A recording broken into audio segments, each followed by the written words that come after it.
This episode is brought to you by Shopify. Upgrade your business with Shopify, home of the #1 checkout on the planet. Shop Pay boosts conversions up to 50%, meaning fewer carts going abandoned and more sales going cha-ching. So if you're into growing your business, get a commerce platform that's ready to sell wherever your customers are. Visit shopify.com to upgrade your selling today. Every 2 years, scores of new laws are introduced by our citizen legislators with a somewhat convoluted process that might be all for naught if the governor exercises his veto, which, based on 2023, he has no fear of using.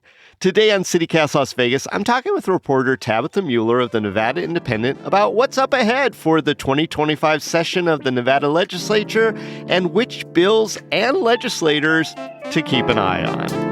It's Monday, January 6th. I'm Dayvid Figler, and here's what Las Vegas is talking about.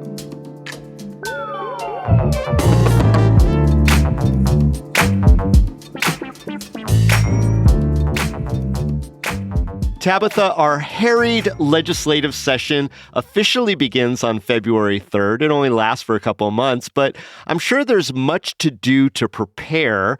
So what do members of the legislature do right now in preparation leading up to day one? So right now they're actually drafting bills, putting in what we call our bill draft requests. So it's essentially like, here's my idea for a bill, even if there's nothing formal that's written. And I think in the next few weeks, what we're going to probably expect are announcements from lawmakers and legislators and all sorts of different groups that are forming these bills, because it's not just state lawmakers who write them, right? It's local governments. It's different boards and commissions that have the ability to do so. It's our constitutional officers, such as our Secretary of State or the Treasurer.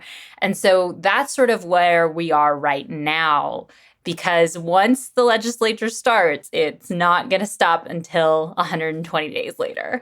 Right. So you mentioned the bill draft requests. Is that what they're called? So we refer to those sometimes as BDRs, so we could talk about them as BDRs.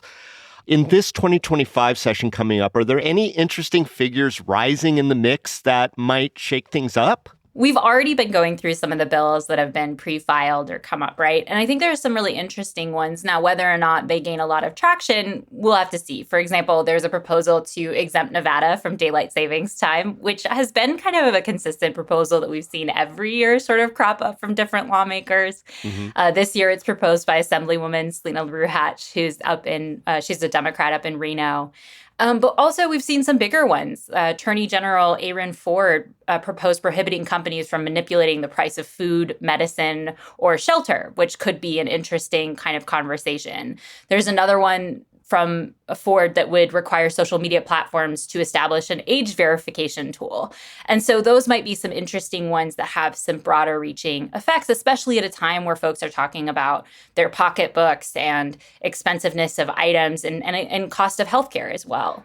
So you mentioned Ford twice there. He's not a legislator. He is our attorney general.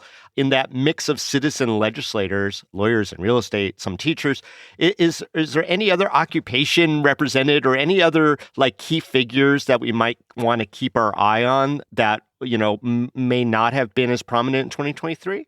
Something to always keep your eye on is what local governments are trying to do. So, for example, the city of Sparks is proposing Nevada's first toll road, which would be very interesting to see if that happens or if lawmakers embrace that, right? Not many people are big fans of paying money. Would that be just for Sparks, or would that be something that could be statewide? So that one is actually pretty explicit to a certain area within northern Nevada. It's between the Truckee-Reno Industrial Complex, and then most of your listeners won't be aware of where it is, but it's within a section of road up in northern Nevada that leads up to where the Tesla factory is and some other more tech industrial jobs are. Okay. And that would be interesting just because maybe it creates a revenue source that could then be a pilot project for other toll roads in the state if lawmakers are open to implementing that. There's another one, too, from the city of Las Vegas that would require Medicaid to provide certain types of coverage for people experiencing homelessness, which I think is kind of an interesting proposal if you've been following those local governments. But at the same time, beyond Ford, we also see a lot of proposals from the state controller's office, other constitutional officers like Treasurer Zach Conine, who I know was on the show a little bit ago, and some other folks as well. So I always am interested in what local governments propose because it kind of tells you where their thinking is, especially at that local level. So what I'm hearing from you is that it sounds like the chessboard of players in the legislature is pretty much the same as 2023 because no real names are coming out from my questioning. I do know that Dallas Harris, the senator, has been defeated. That was probably the one biggest change. Is that going to have any sort of unique implications, or is it just going to be business as usual without Dallas Harris? I think you might see some more disabilities-focused laws, especially from Senator Lori Rogich, because she's been an outspoken advocate for disabilities rights. Her daughter had some issues with the Clark County School District not providing adequate services. After she was elected, she kind of said that she really wants to be a voice for different groups. And I think she will probably carry Lombardo's agenda. So whatever he talks about in the State of the State will likely be something that she puts forward because she was endorsed by him. But I think that there will be some other things that she adds within her capacity and could be more of a voice there. That's interesting. So Lori Rogich is the Republican who beat Dallas Harris in what I think to some people was a surprise loss of somebody who had, sort of risen through the ranks, especially introducing bills affecting, I don't know, how would you describe Dallas Harris? She's very progressive. Mm-hmm. So probably one of the most progressive members of the state Senate, but also willing to work across the aisle with a lot of different groups, right? She was very well known for compromise, I think, and being willing to take a party line on some things, but also stand up for her values and others. I think that one of the pieces where her voice will be maybe missing a lot of is she did a lot of bills that surrounded diversity and protection. So she helped pass the Crown Act, which is a law that protects people's natural hairstyles. She was also part of an effort to make sure that the sundown sirens in Nevada permanently ended. I think that was an artifact. The sundown sirens was an artifact from a time when people of color were essentially warned to get out of sight. Right, that you could not be in town after sundown or you would be killed. Yeah, and so that relic, which lingered while obviously not still in place for that purpose, was something that I think Dallas Harris and others felt was representative in a way that should be eliminated, and that happened. That said, though, I am surprised that you think that Lori Rogich, a freshman Republican, might be the standard bearer for Governor Lombardo's agenda. Why do you think that she's going to get so much prominence so quick? So I think that you have to look at the size of our state legislature and realize that the number of Republican senators is pretty small, right? There's a smaller number there, and I think that she was not expected to win that race, and she's going to be there for 4 years. And not to say that she's going to be a major leader in the party right away, right? We know that Senator Robin Titus is the minority leader in the Senate, but I think that she is going to be another key vote for Lombardo that he might not have had if Dallas Harris had won. I see. And that's why I think she's kind of a critical person to watch. And she tends to be considered to be pretty moderate in her stances, right? She supports a woman's right to choose, but also supports a lot of Lombardo's initiatives as well. Interesting. Well, the Dems still have a significant majority in both houses, so they're controlling the agendas, but they're not strong enough to override the governor's veto, which he used in a record-setting way last session. I'm wondering, Tabitha, even with that change, is 2025 set to be maybe kind of a deja vu, or you think something might be shifting? That is a tough question to say at this point in time, right? I don't have a crystal ball. I can't look ahead, but we saw 75 vetoes last legislative session, which is a record number for a single legislative session. And I think that we will likely see another record number this year, right? The legislature is controlled by Democrats, but also we have to see compromise at some point. There are key issues that need to get passed. I think hopefully we can see disagreements reach a conclusion that can be beneficial for Nevadans. But at the same time, we had a pretty brutal campaign cycle. And so people are going to have to get over some of those divisions and sort of angry moments that happened during this election if we want to actually accomplish anything, right? We saw a lot of attacks from the governor on Democrats, sort of this so-called culture of corruption. We saw attacks from Democrats on Lombardo's selected candidates. Right, because Lombardo wasn't on the ballot, but his endorsed candidates were. And yeah, a lot of vitriol going back and forth. You think they could recover from that? I think they have to. I think we'll still see vetoes. I think we'll still see party differences. I think we'll still see a lot of frustration, but I also think we'll see some compromise because we have to. And I think that in some ways, if Democrats had had a supermajority, it would have been easier for them to pass their priorities, whether that be housing related, which were a lot of the bills that Lombardo vetoed, whether that be something like school lunches, permanent funding for first school lunches, that kind of thing. And so we'll have to see how that plays out in 2025.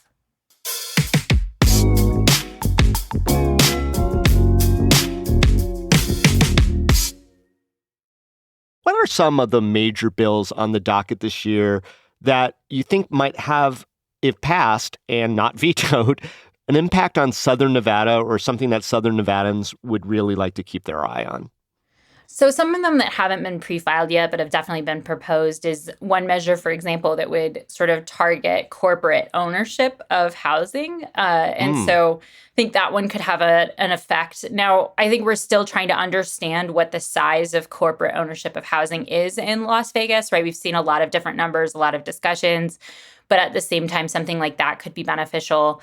Having Medicaid cover certain services for people who are experiencing homelessness could be a pretty significant bill. Right. That's the city of Las Vegas, which is definitely struggling with homelessness, and also establishing a medical district, which is, I think that's sort of the intersection bill. Right. And I think that even like, for example, another one is addressing the need for pre-kindergarten enrollment, right? We still are the lowest rate in the nation for pre-kindergarten enrollment numbers.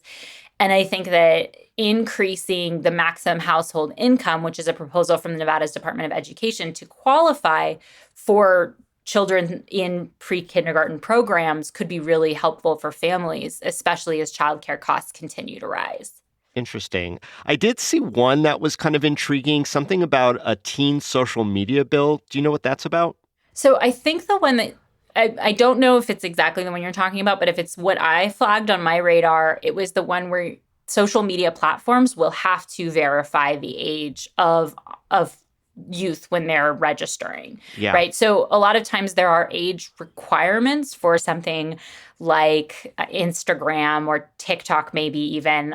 And so what it would require those companies to do is make sure that person was above, I think it's like sometimes the age of 13 or whatever that limit is. Now, I'm not sure how that works in actuality, but I know that's one of the proposals that could be it could have a big effect.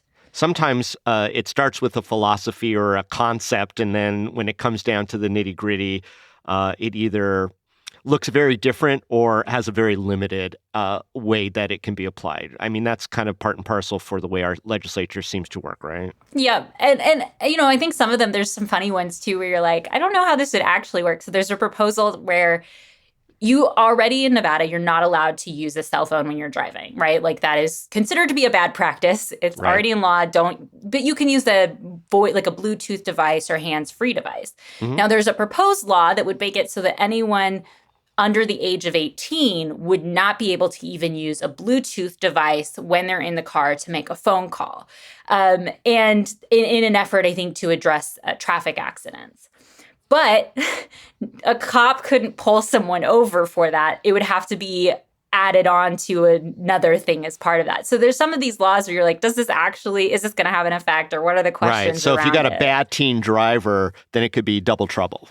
Right, basically. Exactly. Because so maybe your taillight is out, you get pulled over, and then you're also talking on the phone, even though you're not supposed to. Even if you're using a hands-free device, that's not allowed under this law proposed. Yeah, I also saw something about making road rage its own independent a criminal offense. And God knows, because probably a bigger problem in Las Vegas than in Reno, honestly. Well, yeah, with all the construction and stuff, I mean, people definitely are steaming. The question is, when does it overboil into a criminal offense, One last thing that I think is worth noting as well is there's a bill from the Nevada Secretary of State's office that would require campaign materials that use like artificially manipulated material, so like intentionally manipulated imagery Like to deep disclose fakes. deep fakes to disclose that information right up front. And so I think that could be really interesting, but also if it's not deep fake, what if you use AI to create something and then put that up? Does that count as an artificial manipulation? So I think that one will be interesting to watch, at least the discussions of. Yeah, there's no doubt that there's going to be a lot of jibber jabber about elections and campaigns and things of that nature because it was so contentious over this last cycle. Same thing with criminal justice, same thing with housing. So, I mean, at the end of the session, I guess, do you think that there's going to be some real big changes or just a lot of fighting?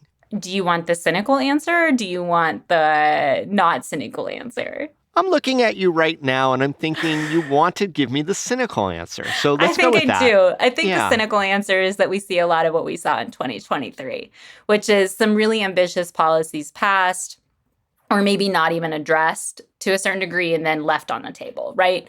So I think that what we saw last session in 2023 was that most of these bills that would have made some sweeping changes were either watered down, which is pretty normal for our legislature, or were vetoed at the end of the legislative session for whatever reason the governor seems to for whatever reason the governor gave. Nevada has the highest rate of female legislator representation in the country. That's not a question, Tabitha. That's just something interesting that I'm stating. But I do wonder, are there any bills you think that will get introduced, or maybe the better way to phrase it is would not have been introduced, but for a female majority ledge this coming up session? So I'm not sure about this session specifically because I haven't taken a look through some of the. We usually have a lot of women's maternal health bills that are sponsored and carried and really make a difference because of that. I think that what a lot of people say, though, is that, by having a woman majority legislature, you have a focus on women's issues, child care, those types of things that often might be overlooked by men. But I think that's something that I think about. And going back to your question earlier, I think that some of the differences of opinion on what needs to be done in certain areas to address issues and crises like housing, such as school meals, school funding, those types of deals come down to a difference in philosophy. And I think that difference in philosophy can sometimes be a roadblock for both the governor's office and legislative Democrats. And I think that's one of the things that I'm sometimes a little more cynical about is that it's hard sometimes to find a compromise to work through that. So I don't know if that's of interest, but I did want to say No, that. it is. And I mean, especially with really the same players. I mean, it's the same governor as 2023. It's the same Senate Majority Leader. It's the same Speaker of the House. So, Tabitha, a lot of citizens only find out about bills when there's been big stories or when, they're ready for a vote or even if they just got voted on. How do you think Nevada residents can be more informed and also participate more? So I think this is tough because the Nevada legislature is in Carson City, and we know that the majority of Nevada residents are not in Carson City, which is our state's capital. I would say that this is going to seem like a shameless plug, but definitely following the Nevada Independence reporting, but then also sort of paying attention to the state's website, which is Nellis. Spelled. And Nelis, not double L, which is the Nellis Air Force Base. So if people Google that, they could go to a place that is pretty intuitive as far as figuring out how to search words and bills that might be coming up. Mm-hmm. And actually, we did do a guide, which kind of gives an idea of how a bill becomes law, sort of ways to contact and participate in a legislative session. Sometimes it seems like public comment is amazing and it's great to be able to comment during public comment, but emailing your legislators, reaching out ahead of time, like trying to communicate in a way that isn't just during that initial bill hearing can make a huge world of difference too, I think. And not just legislators, but elected officials too, right? Like your lawmakers work for you. And I think that's a really key thing to remember is these are not just figures who are deciding laws, they're deciding laws for you and reminding them that is important. Right. Tabitha, you watch the legislature closer than maybe anyone. If there was one bill you think should be brought or debated that's probably not going to come about this session, what do you think it is? I mean, there's always the elephant in the room, right? We have a part-time legislature that meets every 2 years, right? And that elephant is essentially, will we ever have a full-time legislature? And is that feasible? It would be very interesting to see what happens with that. I think also another thing that you will never hear, I guess this is less of I think should be brought in, more just one thing that I think is fascinating is when we talk about like generating revenue for the state, right? And how that works out. And we don't have a state income tax. And watching the ways that Nevada manages its money is fascinating, and how a lot of the investments that the treasurer has made have a big effect on the budget, but then also what we choose to invest in and how it kind of spans out. That's a little bit of a tangent, but I think that's interesting. My 4 quickies are moving the state capital down to Las Vegas. Never going to happen, but should, for more participation, more transparency. Absolutely raising the gaming tax, because we have the lowest gaming tax in the country, and how much revenue that would generate. I'd like to see greater recusal rules and ethics rules for our legislators. And I would like to see the death of that lottery bill, because Nevada has forgotten how to talk about social responsibility and the economic impact of localized gaming. It just doesn't work. But that's me just dreaming. Okay, Tabitha Mueller, thanks so much for coming on CityCast Las Vegas. Of course. Thanks for having me on.